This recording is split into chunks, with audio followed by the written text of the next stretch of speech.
A gente segue aqui os trabalhos para a agenda agora da tarde, o nosso painel, justamente que traz um tema bastante importante, como governança pública, o Estado como impulsionador do desenvolvimento econômico do Brasil, Frente Parlamentar em Defesa do Serviço Público. E para comandar aqui os trabalhos, como moderador, gostaria de chamar ao palco com uma salva de palmas, Pedro Pontual, presidente na ANESP, Associação Nacional dos Especialistas em Políticas Públicas e Gestão Governamental. Seja bem-vindo. E já chamando aqui os próximos convidados, Augusto Nardes, ministro do Tribunal de Contas da União, vai falar sobre governança pública, desafio para o desenvolvimento do Estado. Seja bem-vindo, recebam com uma salva de palmas. Para compor o painel, Esther Dweck, economista, o Estado como impulsionador do desenvolvimento econômico do Brasil, recebam com uma salva de palmas também. Para completar aqui, então, para esse debate, Israel Batista, deputado federal, Frente Parlamentar em Defesa do Serviço Público, é o tema.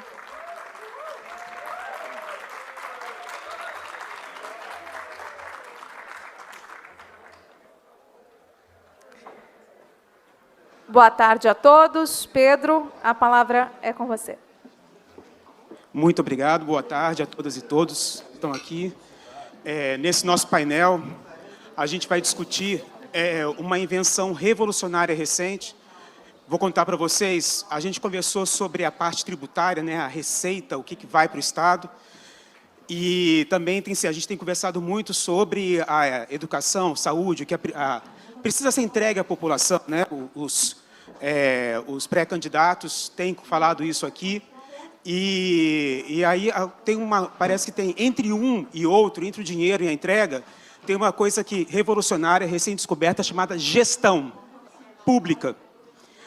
E esse negócio, ele é diferente da gestão privada, porque na gestão privada o dinheiro sai do bolso de uma pessoa e ela quer que volte o dinheiro. Se não volta dinheiro, ela fica triste. Se volta dinheiro, ela fica feliz. Se voltam rios de dinheiro, ela é acionista da Petrobras.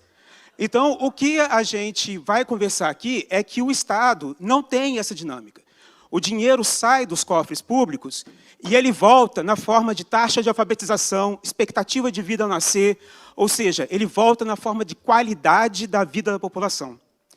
Então, o desenho de uma política pública é essencial.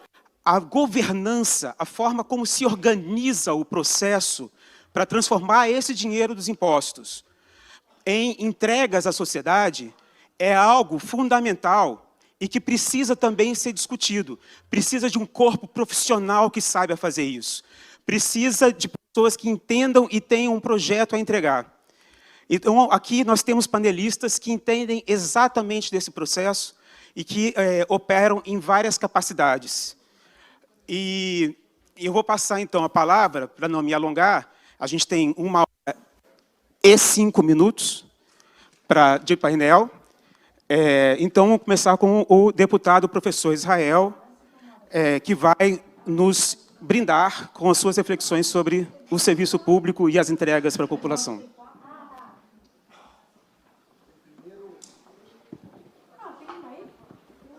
Eu quero, primeiramente, agradecer a todas as entidades que organizaram esse evento, dizer que é um evento muito bonito, um evento muito construtivo e um evento muito importante, ainda mais nesse ano de 2022, em que mais do que nunca é necessário pensar o Brasil, né? Então, parabéns aos organizadores. Eu quero cumprimentar aqui a todos os que participam comigo desse painel, ministro Nardes, Esther Dweck e meu amigo Pedro Pontual.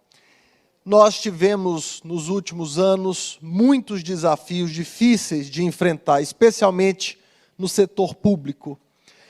A partir de 2019, intensificou-se um discurso na sociedade que vilanizava o serviço público e buscava tratar o servidor público de uma maneira completamente desprovida de diagnóstico.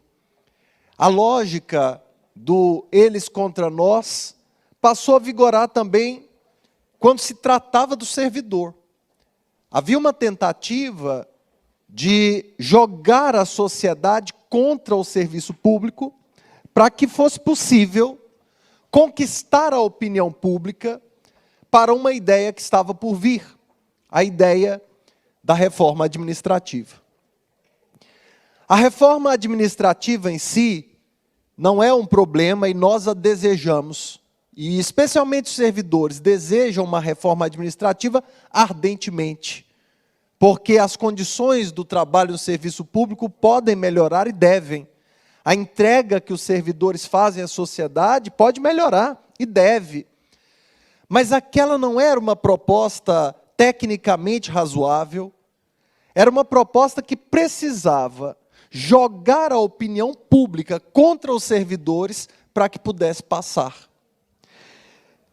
A PEC 32, então, foi apresentada pelo governo, e pouco antes, para impedir que houvesse uma avalanche contra o serviço público, nós criamos no Congresso Nacional a Frente Parlamentar Mista em Defesa do Serviço Público, a Servir Brasil. Aqui, a maior parte das entidades presentes fazem parte do Conselho Curador da Servir Brasil, e nós decidimos formular uma estratégia de avaliação da PEC 32, de resistência ao texto, de transformação do texto e, se necessário fosse, de derrota do texto. E na avaliação que nós fizemos inicialmente, nós percebemos que a PEC começava com um erro fundamental. Ela tinha um caráter fiscalista.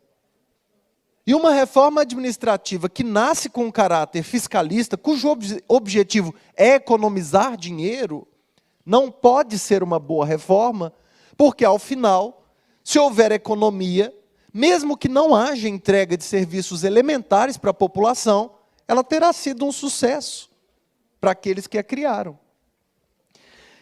Nós também percebíamos que, além dessa vilanização, desse foco fiscalista da reforma, ela atacava um pilar central da Constituição de 1988, uma garantia democrática intransponível, que era a estabilidade dos servidores públicos.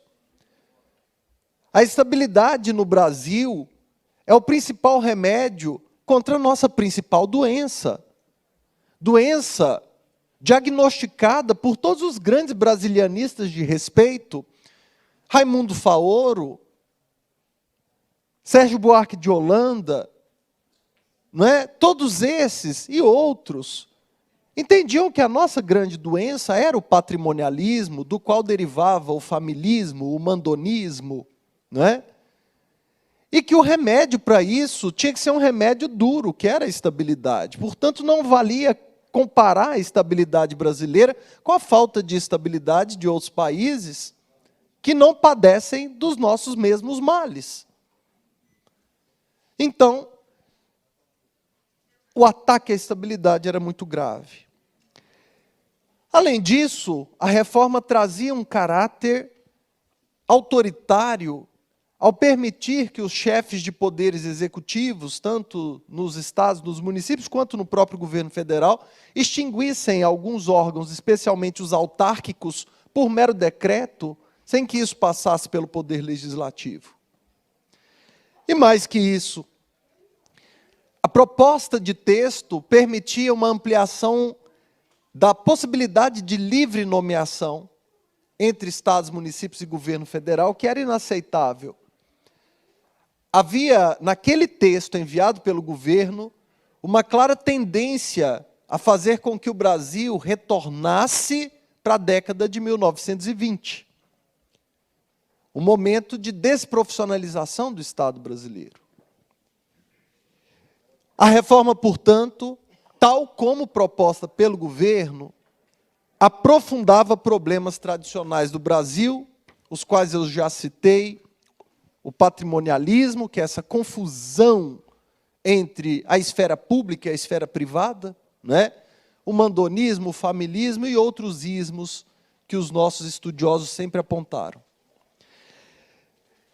E a reforma deveria discutir outros temas que não estavam presentes naquele texto. Primeiro, a reforma precisava discutir a profunda desigualdade que nós temos no serviço público brasileiro. É uma ferida que precisa ser tratada. Há uma imensa desigualdade entre servidores de diversos níveis e de diversos poderes e de diversos órgãos. Nós precisávamos, sem traumas, tratar disso numa perspectiva de médio prazo. E a reforma não tratava disso. A reforma não tratava do que é fundamental para o cidadão, que é a qualidade do serviço público. Que qualidade queremos entregar?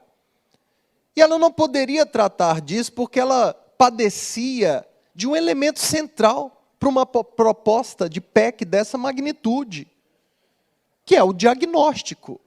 Ora, sem diagnóstico eu não posso fazer proposição. A reforma também não tratava da democratização, presidente Alisson, do processo decisório. Ela vinha no bojo de um governo que estava desconstituindo os conselhos, de um governo que estava massacrando todos os mecanismos de deliberação que foram se fortalecendo no Brasil desde a Constituição de 88. Nós estávamos vivendo uma involução desde 2019. E a reforma também não tratava de algo que é essencial, que é a transparência das decisões e do uso do dinheiro público. Portanto, a reforma padecia desses 4 elementos. Ela não tratava do que deveria tratar. E assim, eu penso, e quero concluir nesse raciocínio, que o Brasil precisa de uma reforma administrativa. Que os servidores querem uma reforma administrativa. Mas que essa reforma administrativa, ela não tenha caráter persecutório, não jogue a sociedade contra o serviço público, não tenha um foco fiscalista, e que essa reforma, ela traga um diagnóstico do serviço público brasileiro, que leve em consideração a imensa heterogeneidade do serviço público de um país continental e com imensas desigualdades regionais. Nós queremos uma reforma que tenha foco não no âmbito fiscal, mas que tenha foco no aumento da efetividade das políticas públicas entregues à população e que tenha respeito pelos ditames constitucionais que ordenam ao Estado brasileiro que promova a inclusão social e reduza as desigualdades sociais. Nós queremos uma reforma que trate, sim, de gestão de pessoas, claro, mas que apresente uma proposta de gestão de pessoas que possa ser justa, que possa evitar subjetividades, né? E que possa realmente ser uma gestão que não permita nenhum tipo de perseguição política e de assédio moral. Nós não precisaríamos, para trazer grandes transformações para o Brasil, de nenhuma proposta de emenda constitucional. Bastaria o uso do poder de liderança do governo, que pode mobilizar sua base no Congresso Nacional, para regulamentar diversas propostas que já estão em tramitação ali, que já foram aprovadas e que nunca foram regulamentadas. Para fazer gestão ou avaliação de desempenho, nós já temos autorização constitucional para isso desde 1998. Falta o exercício da liderança para que se proponha algo razoável, plausível, adequado. Nós precisamos de uma proposta de reforma administrativa que trate da estrutura do Estado brasileiro, cuidando da separação exagerada entre os órgãos, entre as carreiras, que torna essas carreiras impermeáveis umas às outras, que impedem o melhor uso dos talentos, dos recursos humanos do Estado brasileiro. O Estado brasileiro, que é o que tem o melhor RH dentre todos os países latino-americanos, especialmente no governo federal, e que não faz sentido que diversas carreiras e diversos órgãos não dialoguem entre si, não possam trocar experiências e também pessoas. Porque isso é fundamental. Nós precisamos de uma reforma que trate de uma relação cada vez mais incestuosa entre o Estado e os provedores de serviços, que são empresas terceirizadas que cometem abusos diante de um Estado enfraquecido e incapaz de controlá-las. Se queremos discutir a provisão privada de serviços, essa é uma discussão que está posta, não somos nós que vamos impedi-la de acontecer. É um tipo de proposta e de implementação que tem acontecido em governos de direita ou de esquerda, eis um fato.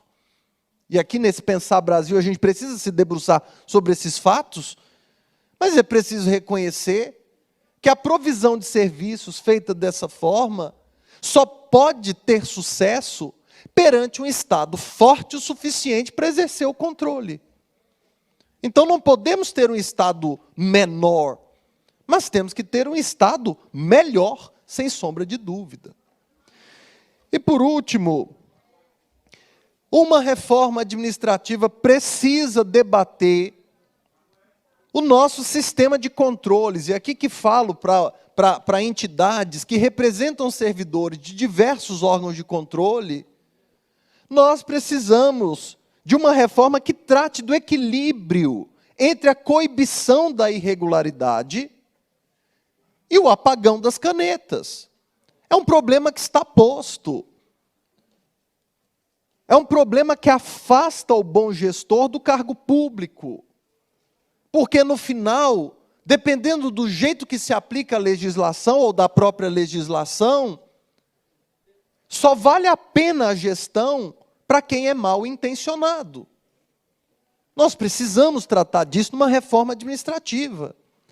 Então, a PEC 32 não trazia esses debates que eu apresento aos senhores, e por isso nós tomamos a decisão, depois de longa avaliação, depois da publicação de 37 estudos com valor acadêmico, né, graças ao apoio que nós tivemos das entidades, né, nós chegamos à conclusão de que o texto não era salvável, né? O texto não tinha emenda, digamos assim, né? Obrigado, Pedro. Além de pontual e educado. Obrigado. Então, diante disso, nós abrimos fogo contra o texto do governo, né?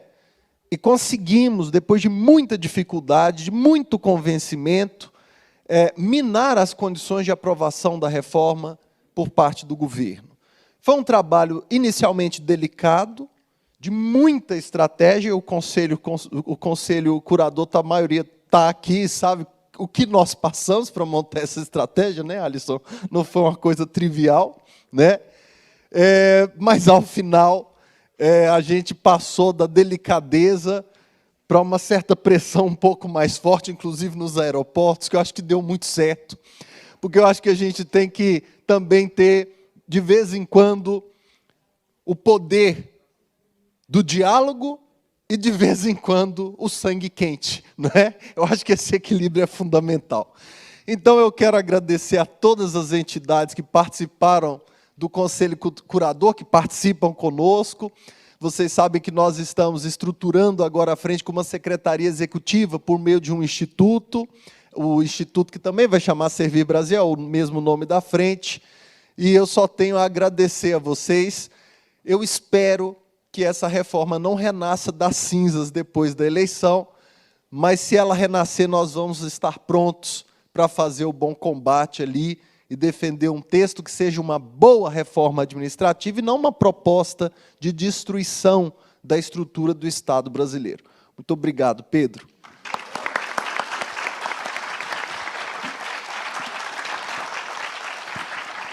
Obrigado, professor Israel. Essa reforma, se nascer das cinzas, não será uma fênix, será um abutre, né? Bom, O professor Israel está...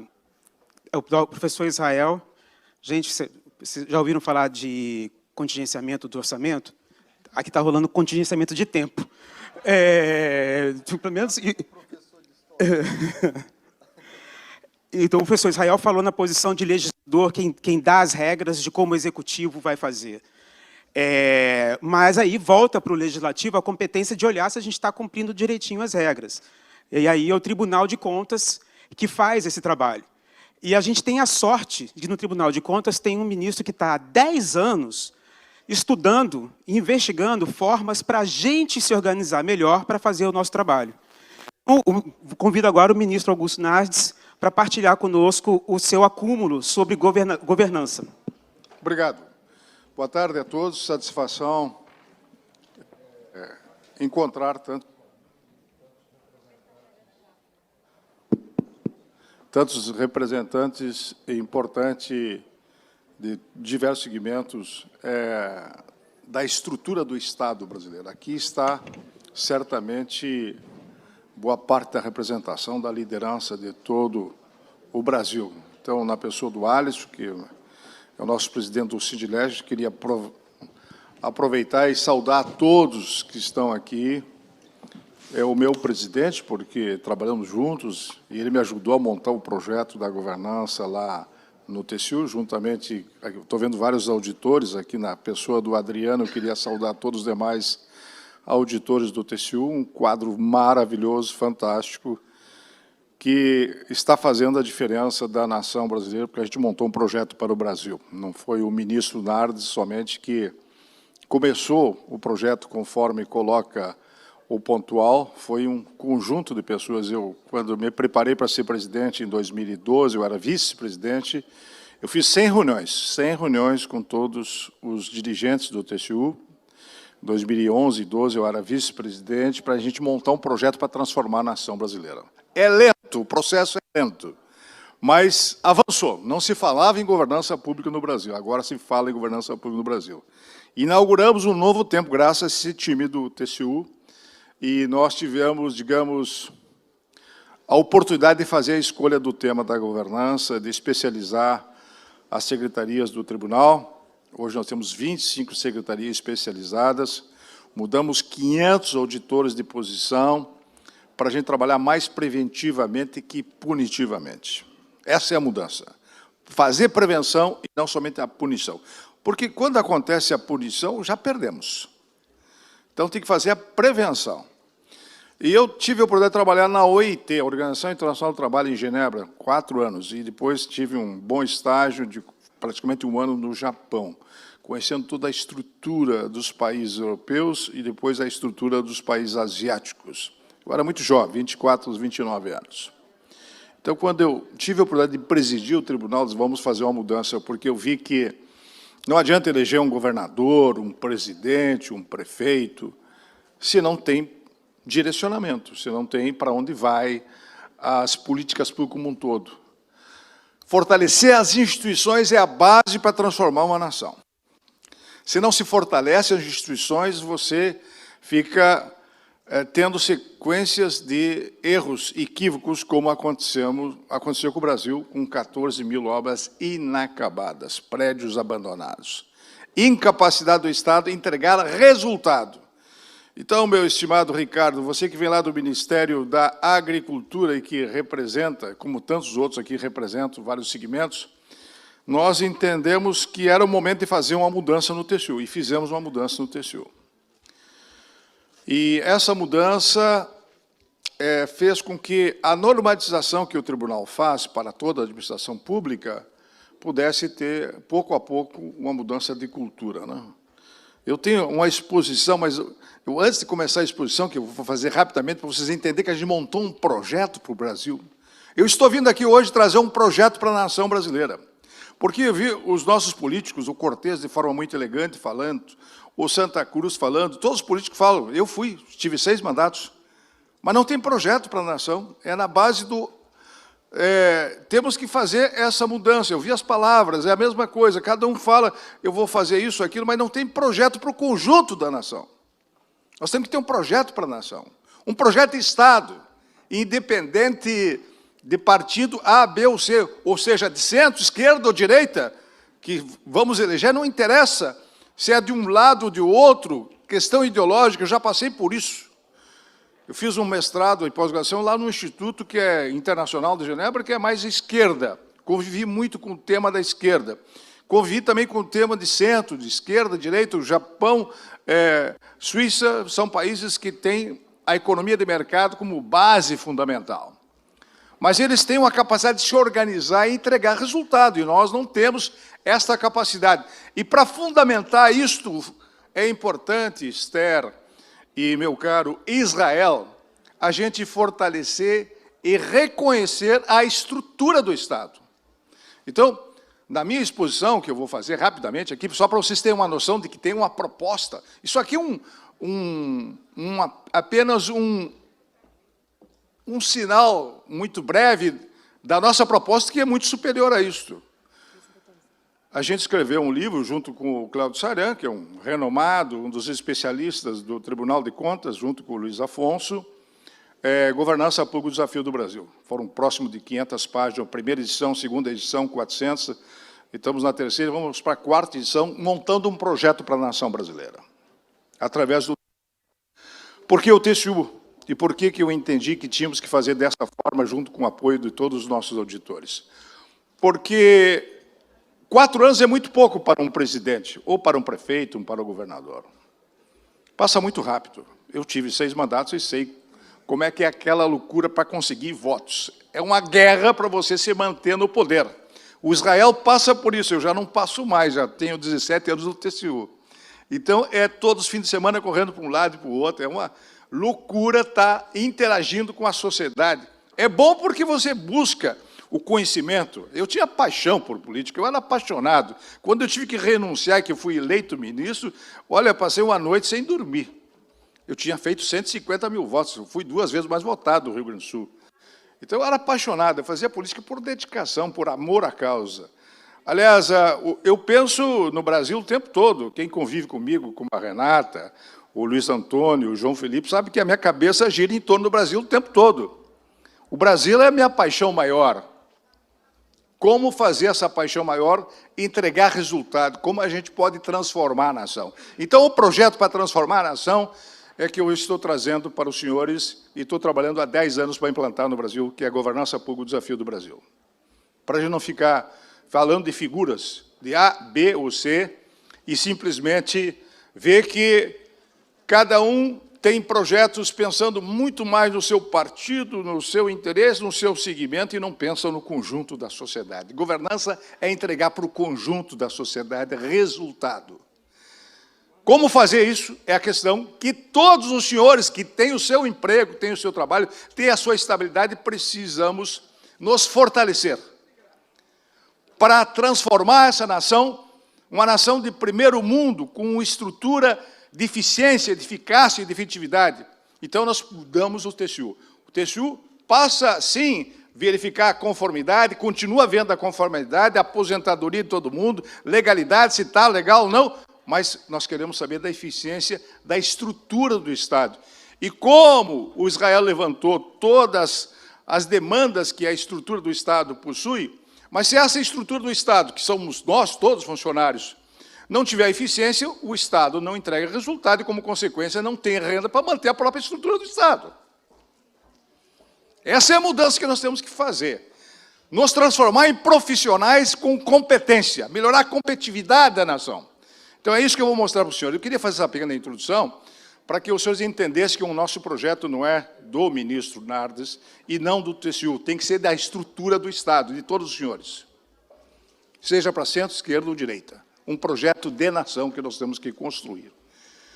Porque eu perdi muito tempo em debate, política, e cada um defendendo uma posição ideológica, outra, e a questão principal, que é a entrega de resultado, é que temos que fazer o fortalecimento. Vamos ver se eu consigo passar aqui. Então, trajetória. 2013 e 2014 eu monto essa estrutura, criação de indicadores. Hoje nós temos indicadores de toda a estrutura do Estado, para poder avaliar. Peter Drucker fala que se você não tem capacidade de avaliar, e não tem indicadores, não pode tomar a decisão correta. Muitos erros. Obras inacabadas, eu acabei de citar uma. Articulação para aprovação do decreto em 2017. 2012, então, a gente começa o projeto, implanta no TCU em 13, e a criação, recentemente, da Rede de Governança, que está aqui o Luiz Antônio, que é o nosso presidente do Conselho. O Petros, não sei se está aqui presente, foi muito importante para nos ajudar a fundar a Rede de Governança. Vai fazer 3 anos, está aí o Petros, presidiu o Sindileges, porque na Rede de Governança a gente não discute questão política partidária. A gente quer aperfeiçoar o Estado, quer unir todo mundo, quer trabalhar pelo interesse maior da nação. Então, estimado pontual, o que eu estou trazendo é uma mudança do comportamento que a nação precisa ter. Vamos ver se eu consigo ir para frente, aqui, aí em cima, frente. É o grandão do meio, tá bom. Esse passa e esse volta. Ah, tá. Tá bom? Deu? Ok. Aí conseguimos convencer o Michel Temer. Vamos voltar atrás. Vou voltar aqui, voltar. Aí vocês viram as fotos ali. Convencemos o Michel Temer, em 2017, a assinar o decreto da governança. Depois convencemos o Bolsonaro a reassinar o decreto da governança. Vocês viram as fotos. Passou muito rápido, mas viram. Mas eu vou precisar aprender a fazer esse negócio aqui. Aqui, embaixo, aqui. Tá. Tá voltando. Aqui, Tá, eu estou voltando. Então, vamos mostrar. O Michel Temer. Aí. Olha aí o pessoal do TCU aí, os nossos integrantes. Raimundo Carreiro, o Michel Temer Nardes, você pode articular, se tu convencer os ministros, eu assino na hora o decreto. Eu quero fazer um decreto de governança, para a gente ter um projeto de nação. 8 meses conversando com todo mundo. Foi um sacrifício enorme, mas conseguimos convencer o principal, o ministro da Fazenda da época, o Meirelles. E aí depois conseguimos convencer o Bolsonaro. E agora eu acho que eu acertei. Bolsonaro, Mourão. E aí vem a questão. Como fazer para entrar na OCDE se você não tem regras de governança? A OCDE é muito importante para nós. Porque é a OCDE que vai nos dar a capacidade de fazer negociações internacionais com segurança jurídica. Mas se não tem governança, não tem segurança jurídica. Não tem credibilidade, não tem confiança. E a Europa e os países do mundo todo hoje avançaram muito na questão da governança. Então, conseguimos fazer. Aí um sonho. Um sonho. Primeiro, o que me deu o estalo que a gente tinha que montar um projeto para a nação brasileira, e eu vou trazer aqui para os senhores todos tomar conhecimento, que nós tínhamos que fazer um levantamento e uma auditoria de desenvolvimento sustentável. Foi no Rio que eu vim aqui, Rio mais 20, e eu tive a ideia e propus, era vice-presidente, fazer uma auditoria coordenada para ver se nós temos desenvolvimento sustentável. Porque o planeta hoje fala de desenvolvimento sustentável. Aqui a Renata é especialista nessa área. Desenvolvimento sustentável faz parte da Rede de Governança Brasil. Fizemos uma auditoria e aí estabelecemos um levantamento com indicadores de toda a nossa estrutura, tanto da floresta amazônica como de todo o país. Depois fizemos de toda a América. O que vocês estão vendo aí é uma auditoria já de toda a América e com um INDMAPA, com um indicador de formatação do desenvolvimento sustentável para o planeta, e fizemos na América Latina. Então, agora, meu grande sonho, Adriano, o pessoal do TCU que está aqui, é fazer uma auditoria mundial para nós mostrarmos para o mundo que temos organização no Estado brasileiro. E aí o Ministério da Agricultura é muito importante, Ricardo. O Ministério do Meio Ambiente é muito importante. Essa semana eu venho novamente aqui para discutir um projeto de poder monetizar as nossas florestas e vender isso para o mundo. E essa auditoria mundial que eu estou montando, não sozinho, com todo o time do TCU, é para a gente mostrar que nós temos capacidade de fazer agricultura com desenvolvimento sustentável. Eu sou produtor rural também. E temos que mostrar que nós temos reserva legal. O Ricardo sabe muito bem, como auditor, que nós somos um dos países mais avançados em termos de código florestal. Mas o mundo nos vê como inimigos da natureza, e não é isto que acontece. Nós temos que mudar essa imagem e para vender os nossos produtos. Então, a auditoria mundial nos dá credibilidade para fazer aquilo que o Santa Cruz estava falando ali. Vai ter condições de liderar América Latina, nós temos condições de liderar a América Latina. Então, aqui estão todos os países da América Latina com indicadores e tal, e os números já, e com a política de desenvolvimento sustentável para o planeta. Em novembro, nós vamos lançar aqui no Rio, já que o Bruno Dantas vai ser o presidente da INTOSAI, do Sistema Mundial do Controle, 195 países, é a grande oportunidade de nós montar uma auditoria mundial para mostrar que nós temos capacidade de fazer política de desenvolvimento sustentável para o planeta e preservar o planeta para o futuro. Vejam só o desafio. Primeira vez que o Brasil vai fazer isso. Já fizemos na América Latina e convidamos a Espanha e Portugal. Já temos indicadores, já temos credibilidade. As Nações Unidas viram esse papel e mostraram para nós e disseram para todas as instituições internacionais, o Brasil avançou muito, graças ao Tribunal de Contas da União. E o Tribunal de Contas da União é que vai nos dar condições de sermos integrantes da OCDE. Eu estou para ir a Paris para mostrar o relatório de evolução do Brasil na questão da transparência, daquilo que o Israel falou, na questão da credibilidade. Mas, para isso, tem que ter uma política de governança. Então, vamos continuando mostrando. O que é a governança pública, eu não vou falar para vocês. Governança pública está acima da gestão, mas está interconectada com gestão. A gestão existe e tem boa governança. Agora, boa parte dos governantes, dos dirigentes do país, não tem noção do que é a governança. É a visão macro de tudo. É direcionar, avaliar e monitorar, ter capacidade de fazer aquilo que o Israel estava colocando e que o Cortes, o deputado anterior, de ter diálogo e conectividade entre todas as instituições e, ao mesmo tempo, entregar resultado. E aí a estrutura do Estado, que são os senhores, apresentar esse trabalho. Então, para que serve a governança organizacional? É dar condições de melhorar o desempenho da estrutura do Estado. Ter um projeto de nação.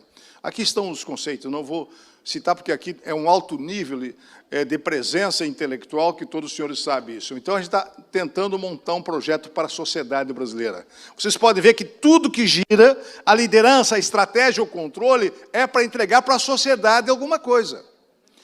É isso que o Israel estava reclamando. Mas se não tem organização daqueles que comandam a nação, e se nós não organizar para eles que comandam a nação o que fazer, se nós não nos organizamos e não temos competência de montar, dentro da estrutura do Estado, uma boa governança, nós não vamos entregar condições para que possa se tomar decisões. Então, é fundamental esses itens que eu estou colocando rapidamente, para os senhores terem uma noção. Eu agora estou trabalhando em cima de um tema central, que a própria palavra central estabelece a necessidade da nação estabelecer as prioridades, que é centro de governo. Sem centro de governo, você não vai conseguir montar as prioridades da nação. Então, Israel, nós estamos com o projeto pronto, mas para isso tem que ter indicadores. E agora que eu vou trazer notícias boas para vocês, isso que eu vou apresentar na próxima etapa é um trabalho dos senhores, de todos os funcionários públicos do Brasil. Criamos indicadores de governança para que a gente possa montar um projeto de desenvolvimento para o país. Mas se não tiver a governança, você não entregará a eficiência na educação, na saúde. E a pandemia demonstrou que nós não temos estratégia para vários setores, tanto na saúde, como agora na guerra da Rússia e a Ucrânia, as carências que nós temos, e não temos um planejamento estratégico nas áreas que são fundamentais para a nação. Só aqui eu poderia ficar falando 1 hora, pessoal. Mas eu só estou dando uma noção para vocês que a gente montou um projeto para a nação brasileira. Eu gostaria de dizer que a minha felicidade depois de 10 anos já temos indicadores de todas as instituições públicas. A gente sabe como é que está a situação, onde que vai dar desvio, onde vai dar fraude, onde não vai dar. Vou mostrar para vocês na sequência. Olha só. Começamos em 2014, construindo indicadores de governança de pessoas, que são os senhores. Governar as pessoas. É minha especialidade essa área, porque eu trabalhei lá na OIT, na Organização Internacional do Trabalho, como você articular e melhorar a governança do conjunto de uma instituição. Eu presidi o tribunal. Nós se transformamos na melhor instituição pública do Brasil para trabalhar. Não foi sozinho, não foi somente com o trabalho do ministro Nardes. E aí vocês podem ver que a situação em 2018 estava ruim. Isso é governança de pessoas, de TI, governança financeira e governança de compras, aquisições. Vejam só, 2021 já começa a melhorar, que são os indicadores de governança. Então, temos pela primeira vez alguém avaliando, que é o Tribunal de Contas da União, o conjunto da administração pública brasileira. para poder tomar medida e aí ter um centro de governo que possa priorizar o que é mais importante para a nação. Baseado em conhecimento técnico, pessoas, financeira, parte de TI e parte de compras e parte de toda a estrutura organizacional. E agora nós estamos trabalhando com a rede de governança, aí o Luiz Antônio, que está aqui, a nossa equipe da rede, deve ter mais integrantes. Eu não conheço todos os integrantes da rede, são mais de 500 pessoas espalhadas no Brasil todo, de brasileiros voluntários que estão montando um projeto para a nação brasileira. E vou comunicar para vocês, estamos já com 10 comitês com um projeto da sociedade, proposta da sociedade para entregar para quem for para o segundo turno nesta eleição. Primeira vez que a sociedade está se mobilizando. E eu quero a contribuição de vocês, de Israel, de todos os brasileiros que possam ser tecnicamente preparados com mestrado, com doutorado, ou que tenham experiência e prática para nos ajudar nesse projeto, para que a gente possa montar a melhoria da governança das pessoas e da estrutura do Estado brasileiro. Quais o objetivo da governança de pessoas? Tecnicamente, eu teria muito tempo, mas o meu tempo aqui está limitado e eu não quero deixar de ter a oportunidade de ouvir as outras pessoas importantes. Nós queremos mitigar riscos, melhorar o Estado, para não ter obras inacabadas e prédios abandonados. Então, aí eu já mostro a governança de pessoas comparativa entre 2018 e 2021. E eu mostro para vocês que, se nós melhorar a estrutura do Estado, vocês, como um todo, entenderem que o projeto da governança não é do TCU, mas é da estrutura do Estado, nós vamos ter condições de montar um planejamento para a nação brasileira. E esse momento é importante, pensar o Brasil, eu queria cumprimentar todos os líderes que estão aqui, de fazer essa discussão de para onde vai o país. Nós temos que parar primeiro e nos organizar. Eu estou tentando agora fazer, nós estamos fazendo mentoria para os prefeitos. Não conseguimos atingir todos os prefeitos, já atingimos 50, mas são 2.600. Como montar uma mentoria para o prefeito entender o que é governança, qual é o futuro da cidade, qual é a avaliação que ele tem que fazer para tomar a decisão. Os prefeitos são eleitos de forma aleatória, muitas vezes não têm competência para administrar uma prefeitura. E aí, se ele não tem competência, é aquilo que o Israel disse. Oportuniza muito mais para tirar proveito para si, para se ele completar, e porque a estrutura do Estado não está organizada para entregar resultado. Então, o cara é eleito lá para tirar um proveito para si. Então, boas práticas adotadas pelo TCU. Eu estou à disposição para voltar em outro momento que vocês queiram discutir e me ajudar também a montar. Sei que a Esther é competente, vem lá da área do Ministério da Economia. Tem muita gente competente que pode ajudar a fazer essa mudança na nação. Nós fizemos um projeto Reconhecer no TCU. Reconhecer é a base do discurso do Israel, o funcionário público. Mas se você não monta um projeto, e muita gente fica falando de forma dispersa, mas não monta o projeto. Nós montamos no TCU um projeto. E fomos escolhidos a melhor instituição pública do Brasil para trabalhar. Você recorda desse prêmio, Adriano? Você era do nosso ISC, lá do Instituto Cerzedelo Correia. Ficamos entre as 5 melhores instituições, com o projeto Reconhecer, que é do TCU. Aí recebemos um prêmio. Olha só que momento, em 2013, e 2014, quando eu presidia o tribunal. Tinha esquecido, né, Adriano? Tira foto, pode tirar foto, foi um momento importante. Hã? Então, pessoal, desafios para o futuro. Equilíbrio, flexibilidade, engajamento e identidade, compartilhamento de conhecimento. Nós estamos com um projeto. Bem, eu sou um livro de 500 páginas, não vou conseguir resumir aqui em 10 minutos para falar isso. Mas eu queria que vocês tomassem conhecimento que nós temos um projeto para a nação brasileira. E aí, eu já vou para a parte final. E o último livro que eu estou lançando, que é o lema da Rede Governança Brasil, da governança à esperança. Se a gente não retomar a esperança, a vida perde o sentido. Eu acho, eu não consegui acompanhar todo o evento aqui, que vocês, com esse evento aqui, meus caros líderes que organizaram, Pensar o Brasil, estão retomando a esperança da estrutura do Estado brasileiro. Retomando a esperança para dar sentido na própria vida de cada um, de dedicação à atividade pública. Vocês estão retomando a esperança da gente pensar a nação. E que venham os candidatos presidenciáveis que tragam um projeto para a nação e não somente um bater no outro. E que a gente possa colocar o interesse coletivo acima do interesse político-partidário. E por isso que nós criamos a Rede Governança Brasil, que busca esse interesse. Então, para poder estabelecer a esperança você tem que ter capacidade de fazer uma estrutura para o desenvolvimento da nação, que eu mostrei rapidamente. Tu tens que ter condições de fazer a inovação, que é fundamental. Tem condições de avaliar riscos. Os ministérios, em 2015, eu fiz um acordo para ver se os ministérios tinham avaliação do risco. Só 5 ministérios tinham. Só 5 ministérios. Nós não podemos deixar acontecer o que aconteceu em 15 e 16, como não podemos deixar em governo de centro, de esquerda, de direita, e não interessa quem venha. Nós temos que ter uma estrutura para evitar os desvios, a fraude. Nós perdemos 5,8% do PIB em 2015 e 16, com as pedaladas, que foi uma decisão unânime do tribunal, não é do ministro Nardes. Todos os ministros votaram, porque não foi avaliado o risco. Nós praticamente quebramos a Petrobras. Confiança. Mas para tudo isso tem que ter governança. Sem governança, nós estamos brincando de eleger presidente, governadores e prefeito, porque não tem projeto, cada um faz uma improvisação. Chega do jeitinho brasileiro, nós temos que ter projeto de nação. Pensar o Brasil é pensar o futuro das gerações, dos nossos filhos, para que nós possamos melhorar as nossas universidades. Estou fazendo auditoria nas nossas universidades. Eu estou perplexo. As universidades não sabem o que é governança, que são os cérebros mais importantes da nação. Então, meu caro Israel, meu caro pontual Esther, fiz aqui um rápido trailer, eu diria, do nosso projeto, mas para vocês entenderem que tem alguém pensando a nação. E esse alguém que pensa a nação, hoje é o Tribunal de Contas da União, a rede de governança que é mais flexível para divulgar a tese. Eu gostaria que todos os 12 líderes que montaram esse projeto de governança, aliás, esse projeto daqui, abraçassem a governança, porque da governança virá esperança para quem for eleito e nós montarmos um projeto e mostrar caminho para esses dirigentes importantes que o Brasil vai escolher nesse ano. Muito obrigado.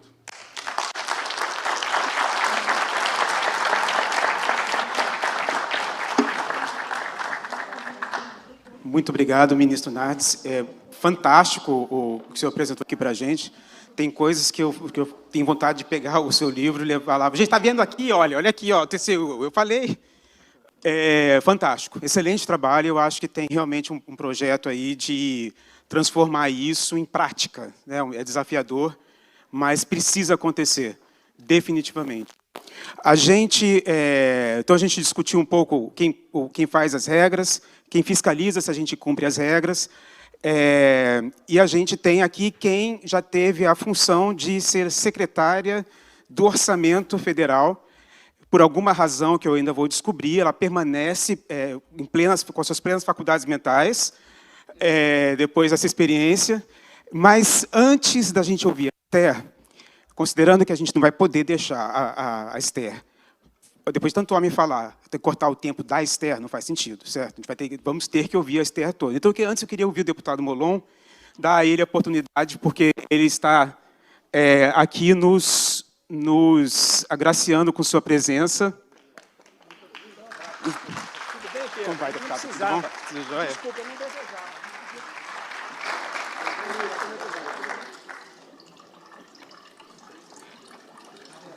Na verdade, é uma saudação rápida que não estava nem prevista. Eu vim assistir a manifestação de gente tão qualificada aqui nesse painel. Queria cumprimentar o ministro Augusto Nardes, a professora Esther Dweck, que é uma grande referência com sua produção, o Pedro Pontual, que é um lutador da causa do serviço público, e também o professor Israel, que, além de ser um grande parlamentar, ainda dá a honra de ser atualmente do PSB, que é o meu partido. Eu fico muito feliz de ser agora companheiro de partido do professor Israel. Eu queria cumprimentar os realizadores desse evento. Eu acho que esse debate de pensar o país e olhar para os desafios e propor mesas de diálogo e buscar soluções para os problemas é que o povo brasileiro mais deseja. E, por isso, os realizadores estão de parabéns, por juntar gente com várias visões ideológicas, político-partidárias, e pensar como é que a gente vai tirar o Brasil do ponto em que está. É preciso fazer o Brasil avançar muito mais. Então, é apenas uma saudação, cumprimentar todos e dizer que o PSB não poderia estar melhor representado do que será na próxima mesa pelo presidente do nosso partido, Dr. Carlos Siqueira, que vai falar daqui a pouco, e pelo deputado professor Israel. Muito obrigado, parabéns e um ótimo evento para todos. Muito obrigado, deputado Molon, agradecer as suas palavras. Então, eu até agradeço também a oportunidade de ouvi-lo, porque assim a gente disfarça um pouquinho o nosso tempo. Afinal de contas, nós somos 1h05, está um pouco prejudicado, mas a gente vai esticar esses 5 minutos. Esther, então vamos ouvi-la, por favor, sobre as suas considerações e um pouco o ponto de vista de quem hoje estuda e já fez, já realizou. Obrigada, Pedro. Eu queria agradecer a todos os organizadores, todas as instituições que estão envolvidas. Como o ministro Nardes falou, realmente é uma representação grande do Estado brasileiro que está aqui. E no nome do Pedro e do Alisson, né, agradecer o convite. O Alisson acho que teve que também estar ali. A gente ainda não se conheceu pessoalmente, né, Alisson, mas a gente conversou bastante para poder participar. E, obviamente, todos os demais organizadores. Sei que tem várias instituições. Se eu não tenho nominatas, eu perderia parte dos meus 25 minutos fazendo a lista geral de todas as instituições participantes. Mas realmente é um prazer e realmente é uma coisa muito importante a gente conseguir juntar pessoas com visões diferentes no mesmo lugar e ser um diálogo importante e fraterno, né? Eu acho que esse talvez seja... No Brasil, a gente está precisando de iniciativas como essas, justamente porque a gente não vai conseguir ir para frente sem conseguir dialogar e sem chegar a conclusões que sejam minimamente comuns entre grande parte da população brasileira. Então, realmente é um prazer poder participar disso. E, de fato, eu estive sou professora da Universidade Federal, então sou servidora pública federal também, mas estive atuando diretamente no governo federal. E foi uma oportunidade incrível de conhecer a qualidade de servidores públicos brasileiros que coordenam o orçamento brasileiro, que me fez ficar muito feliz, né, de estar ali naquela posição. O grau de comprometimento, de qualidade, de capacidade de trabalho, inclusive de trabalho fim de semana, à noite, virar à noite. A gente teve que virar à noite algumas vezes trabalhando, e todo mundo ali e trabalhando muito para que a gente sabe a importância, né, de quem está ali nessa área para que as coisas aconteçam, né? O Estado não acontece sem o orçamento, e qualquer falha ali é uma falha que pode comprometer a capacidade de prestação de serviço para a população. Eu preciso só do passador, que eu acho que deve estar, mas, enfim, mas eu posso ir começando. A ideia, né, da minha fala... obrigado, ministro. O Estado como impulsionador do desenvolvimento econômico do Brasil, justamente uma tentativa de resgatar, e aí eu acho que as duas falas anteriores são muito importantes, porque elas dão base, né? Você não tem um Estado sem servidores públicos qualificados. Eu queria agradecer aqui, pessoalmente, ao deputado Israel por toda a luta, né? Também era uma pessoa bastante crítica à PEC 32, e graças à luta sua, deputado, lá na frente, diretamente, mas de toda a frente, de todos os servidores que participaram, queria agradecer aqui pessoalmente, porque eu acho que foi uma vitória ter derrubado esse projeto, que era um projeto de precarização e não de melhoria da qualidade de serviço. E, claro, que a governança é central. O ministro Nardes também, para parabenizá-lo por toda essa iniciativa e de trazer essa proposta, que são as bases para que o Estado funcione de forma correta. E eu trago aqui uma proposta de para onde eu acho que o Estado deveria caminhar, tendo servidores com qualidade e um projeto de governança correto, né? Eu acho que isso, e a minha ideia aqui, com viés mais econômico, obviamente, seria uma proposta de um projeto de desenvolvimento a partir da atuação do Estado diretamente. E um pouco para resgatar esse papel que o Estado tem, de um Estado indutor do desenvolvimento econômico, que no Brasil se perdeu até por algumas mudanças legislativas que ocorreram nesse período recente, mas que eu gostaria de colocar primeiro em perspectiva internacional, né? Até vou pular aqui também, porque eu sei que eu não tenho todo o tempo do mundo. Do ponto de vista internacional, a gente teve, desde a Segunda Guerra Mundial, talvez 2 grandes movimentos até a década de 2010, digamos assim. O primeiro movimento, que foi uma consolidação do Estado de bem-estar social, chamado, né, mas com um crescimento gigantesco. Aqui tem 4 países, que é a Inglaterra, Alemanha, Japão, Estados Unidos, né, todos os países capitalistas, não estou falando aqui de blocos, falando de países capitalistas, que a partir do pós-guerra o Estado passa a ter um papel muito forte no desenvolvimento econômico e na garantia de direitos sociais e na atuação mesmo, em muitos desses países, como produtor e como provedor de serviços públicos. Então, a gente percebe ali, claro, aqueles picos ali são as guerras, que não vem ao caso, mas o relevante é o pós-Segunda Guerra Mundial, que, paulatinamente, em todos esses países, você foi tendo um crescimento do tamanho do Estado.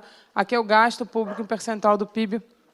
Isso se mantém um crescimento quase constante até a década de 80, quando há uma mudança na visão da atuação do papel do Estado, em que volta a se fazer, e aí é um debate que eu, obviamente, não vou ter aqui, que basicamente diminui a percepção sobre a necessidade de atuação do Estado e a própria redução do papel da política fiscal como central na indução do desenvolvimento econômico.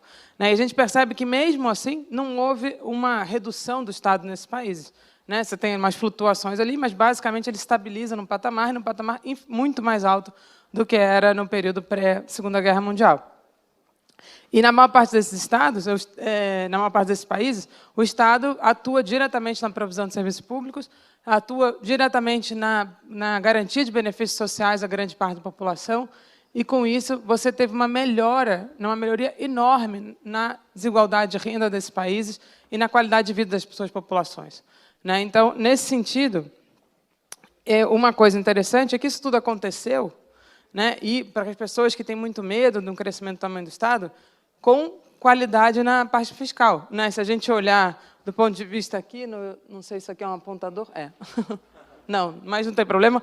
Ali você teve uma explosão da dívida pública durante as guerras, e no pós-guerra a dívida pública ela cai de forma praticamente contínua, tanto nos Estados Unidos quanto na Inglaterra, mas também nos demais países que eu comentei, com o crescimento do Estado. Então, não há uma contradição entre uma maior atuação do Estado e um controle das contas públicas, uma redução da dívida pública. Isso não são coisas que se opõem, ao contrário. Dependendo da forma como você faz a governança, como você faz a gestão fiscal, e, principalmente, como você tem os dois lados principais aí, que é o gasto público, para onde ele vai, para quem ele é voltado, o que ele permite se fazer, e, obviamente, o lado da arrecadação tributária, como ela é feita, como a gente pode, de quem ela cobra, e como volta isso na forma de prestação de serviço e de qualidade de vida para a população. Então, é importante, eu gosto muito desse gráfico, porque mostra que isso não é uma coisa... As pessoas acham que a maneira de controlar a situação fiscal é necessariamente pelo corte do gasto público, que não é verdadeiro. Você pode ter as duas coisas acontecendo simultaneamente, dependendo da forma como você tem a gestão e a governança disso. E se o debate na década de 80 foi praticamente até no início da década de 2000 um debate muito contra o Estado, com a crise de 2008, essa questão já muda.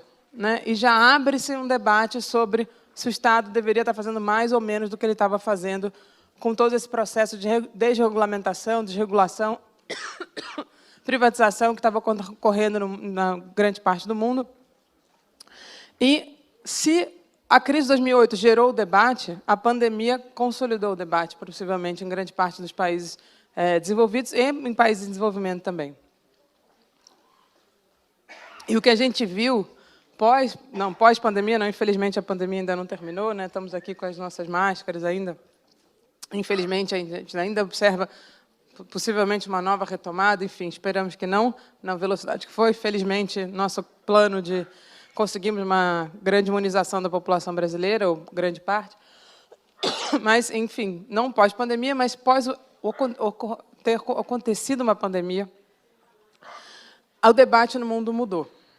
E ficou muito claro a necessidade de programas de reconstrução das economias mundiais a partir de uma atuação mais forte do Estado, garantindo isso. Seja na União Europeia, que está mudando a sua forma de gestão fiscal para permitir isso, inclusive com maior solidariedade entre os países europeus, algo que não aconteceu na crise de 2008, não é à toa que aconteceu com a Grécia, foi fruto de como se a União Europeia não se responsabilizasse pelo que aconteceu na Grécia. E nessa atual crise, não, ao contrário. A União Europeia está rediscutindo sua gestão fiscal para permitir maior solidariedade fiscal entre os países membros da União, e discutindo questões conjunturais, mas principalmente questões estruturais, pensando numa discussão de maior sustentabilidade ambiental. A Alemanha e França, particularmente, têm anunciado planos de volta de política industrial. A China, não preciso nem falar, acho que não... E talvez o caso mais emblemático seja os Estados Unidos, a partir dos 3 planos que o Biden apresentou, o plano de resgate americano, que já está em curso, os 2 planos sendo discutidos no Congresso, um plano de empregos e um plano para as famílias, justamente retomando a atuação do Estado americano de uma forma para resgatar a qualidade de vida da população americana, que foi muito debilitada nos anos anteriores. O próprio FMI, que era um órgão, enfim, ninguém vai acusar a FMI de ser um centro de esquerda mundial, coloca que os gastos fiscais devem permanecer fortes no período pós-pandemia e defendem o papel do investimento público, mostrando a capacidade dele de gerar crescimento do produto, gerar crescimento do investimento privado, né, como forma de a própria atuação do governo estimulando o governo privado e geração de emprego, principalmente em períodos de incerteza, como a gente está vivendo, e reforçando a necessidade de a gente retomar o papel do Estado. Né? Eu vou até pular um pouco esses slides que tem uma discussão mais conceitual, né, e chegar no Brasil. No Brasil, a gente teve, talvez, 3 grandes aí no nosso caso, pós-década de 30, né, que não vou entrar na anterior. A gente teve o Estado, né, desenvolvimentista, talvez com suas nuances, né, de um país em desenvolvimento, mas que durou, basicamente, entre 30 e 80, com diferentes governantes. Né, foi um período longo, onde o Brasil, inclusive, foi o país que mais cresceu no mundo durante esse período, né, em termos médios, que é realmente uma coisa muito importante. A Constituição de 88 trouxe uma visão do Estado que faltava à visão anterior, que é a ideia de um Estado de bem-estar social mais consolidado. Só que ela vem em paralelo com uma mudança que ocorria no mundo, que também chegou ao Brasil, obviamente, de um Estado mais neoliberal. E no Brasil, na verdade, a gente ficou com uma tripla configuração do Estado. Você tem elementos claramente de Estado desenvolvimentista ainda, tem elementos claramente de um Estado de bem-estar social e elementos de um Estado neoliberal com diversas, na verdade, com reduções de atuações do papel do Estado. Né? E a gente percebe que isso gerou movimentos antagônicos no Brasil, inclusive na capacidade de gerar da provisão de serviços públicos, né? Inclusive acho que até parte das contradições que tem dentro do setor público brasileiro são parte dessa configuração bastante antagônica na formulação do Estado brasileiro. E a gente, infelizmente, na minha opinião, vem tendo uma agenda de desmonte da capacidade de atuação do Estado nos últimos anos.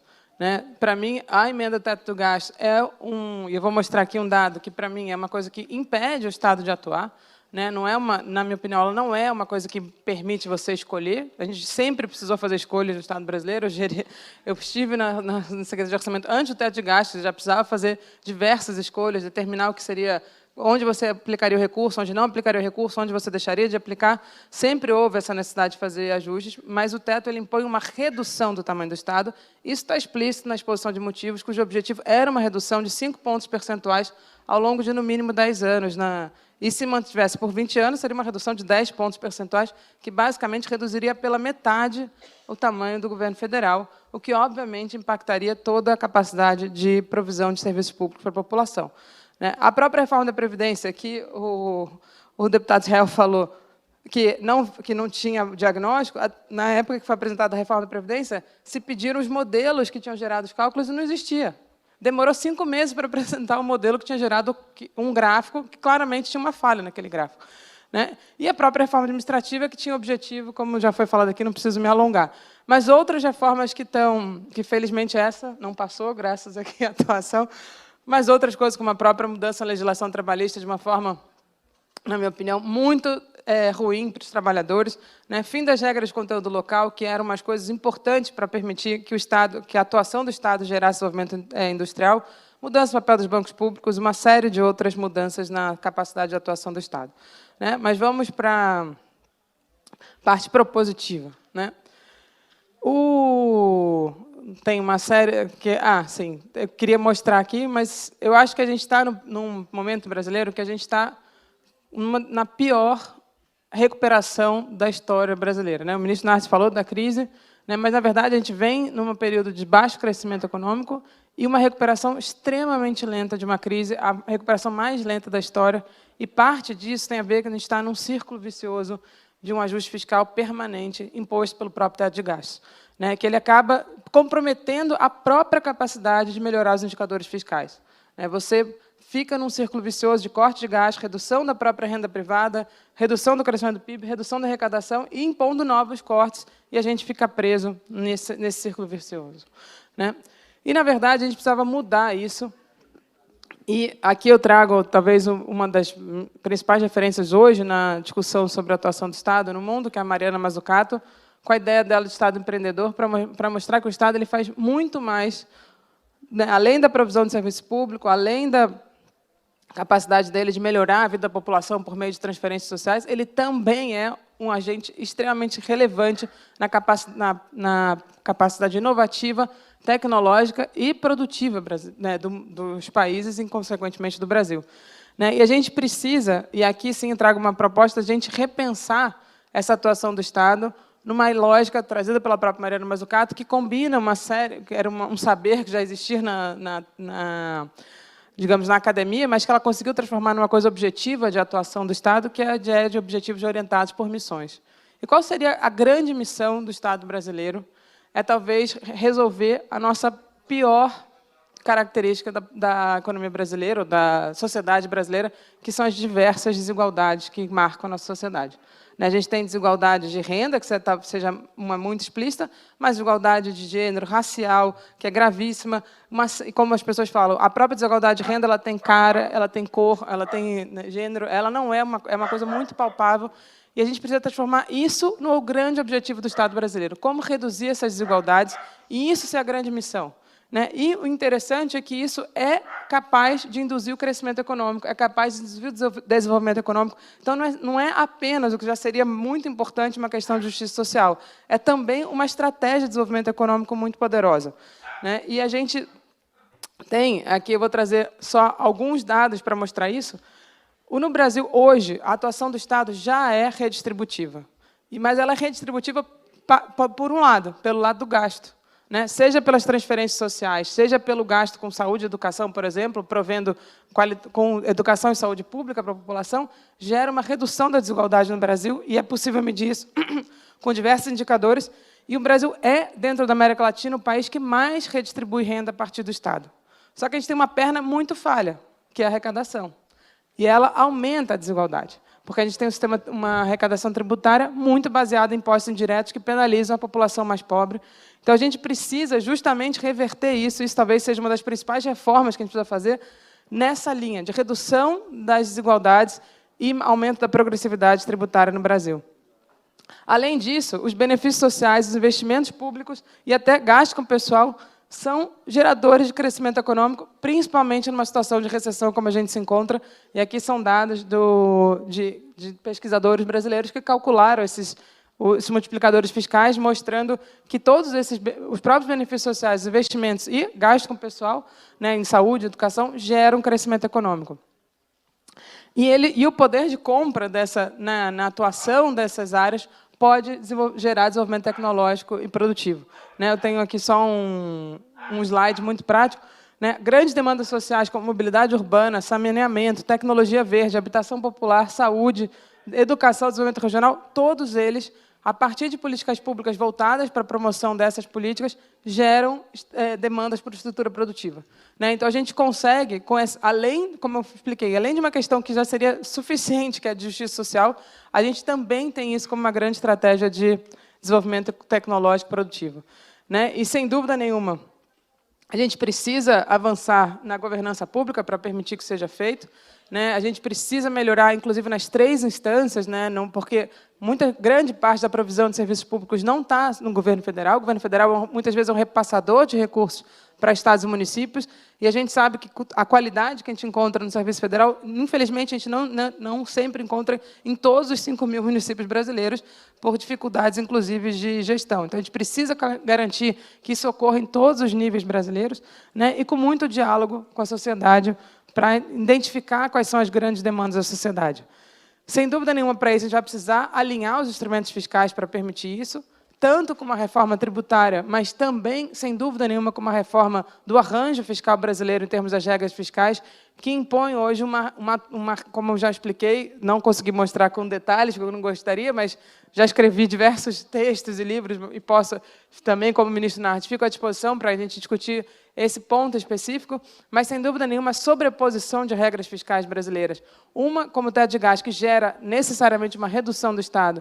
A regra de primário, que ela é procíclica e acaba obrigando o Estado a cortar gasto no momento que ele mais precisaria gastar, e não gera a poupança necessária no momento de bonança, por exemplo, né? E a própria regra de ouro, que, da maneira como ela foi pensada, ela acabou se tornando inócua e não promovendo investimento. Então, a gente precisa repensar todo esse arcabouço fiscal brasileiro em linha com o que está sendo discutido no mundo. Né? A gente tem as regras fiscais de segunda geração, que são de reduzir o caráter procíclico, aumentar a flexibilidade para períodos de baixo crescimento, mas, principalmente, combinado com muitos mecanismos de transparência para garantir que um aumento da discricionariedade por parte do governo não se torne em algo que seja mal aproveitado, e sim que seja em benefício da população. E a gente tem uma série de discussões que precisam ser feitas com esse novo arcabouço fiscal.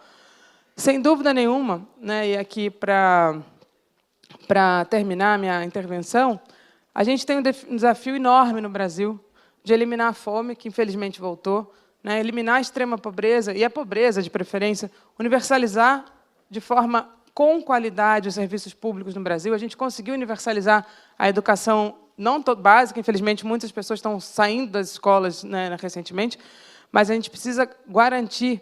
A gente tem um Sistema Único de Saúde, que se mostrou extremamente eficaz quando ele foi testado, mas a gente sabe que ele falta uma qualidade na prestação do dia a dia para a população, na capacidade de, muitas vezes, pela demora. Então, a gente precisa garantir isso, e, sem dúvida nenhuma, isso passa por governança, por gestão, mas passa por aumento de recursos, valorização dos servidores que atuam nessas áreas, que muitas vezes são, infelizmente, os mais desvalorizados na atuação pública. E a gente, sem dúvida nenhuma,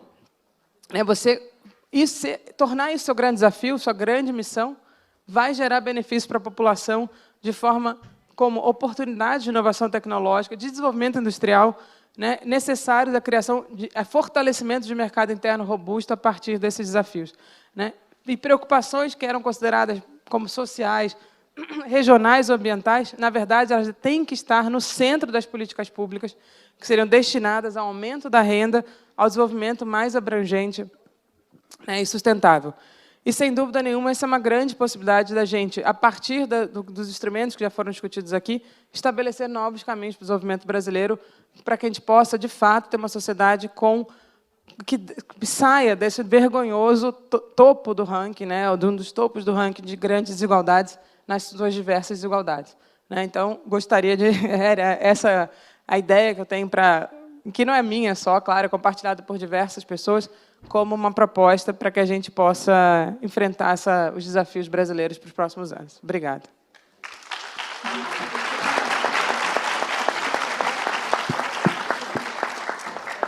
Obrigado, Esther. Queria agradecer muito pela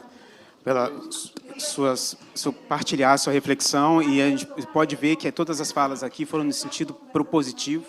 É feita a crítica, mas existem propostas, existem visões, desde a própria reforma administrativa. O professor Israel mostrou linha do que seria uma boa reforma administrativa, de como melhorar a capacidade do Estado na sua governança, na sua organização, e de qual o desenho de Estado que a gente pode seguir.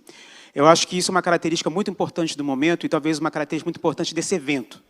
A gente não está pensando para jogar tomate, até porque está caro, mas a gente está pensando para poder ajudar a construir, para ajudar a fazer. E aí eu queria apresentar também, não tem nada a ver com estar aqui no palco e constrangê-los a aceitar, mas se podem fazer uma apresentação para a carreira de gestor público da sua proposta de governança, ministro, o senhor aceitaria fazer? Agradeço muito, a Esther também. O professor Israel, eu sei que é prata da casa, e agora esse ano ele vai estar bem ocupado. Ano que vem a gente faz de novo. Gente, eu sou servidor público já tem quase 20 anos, e eu amo o que eu faço. Eu sou completamente apaixonado pelo meu trabalho. Eu desejo que vocês já tenham tido, ou venham a ter, aquela sensação deliciosa que é você concluir um projeto bem feito e saber, eu fiz parte daquilo, eu contribuí para melhorar o meu país. É uma das melhores sensações do mundo. Eu imagino que a equipe do evento vai ter mais ou menos essa sensação amanhã. Por terem feito um evento de sucesso, a quem, aliás, eu queria parabenizar na pessoa do Alisson. Vamos olhar o serviço público não como um monstro. O Estado não é algo grotesco. O Estado é algo que precisa ser constantemente retrabalhado, porque a gente evolui, as coisas mudam. E acho que esse painel, ontem, o dia de hoje, e o que a gente ainda vai ouvir, mostram de maneira muito clara que o que a gente tem que trabalhar é construindo, moldando, e não destruindo. A gente queria agradecer mais uma vez, agradeço a todos por terem ouvido e partilhado dessas ideias, e continuem aqui, a gente ainda vai ouvir mais agora sobre que entra mais na linha do desenvolvimento sustentável. Vamos conversar um pouco sobre isso. É o tema mais importante do momento, o que está relacionado ao ambiente. E eu vou devolver a palavra aqui à nossa mestre de cerimônias, enquanto a gente desfaz a mesa. Mais uma vez, gente, muitíssimo obrigado.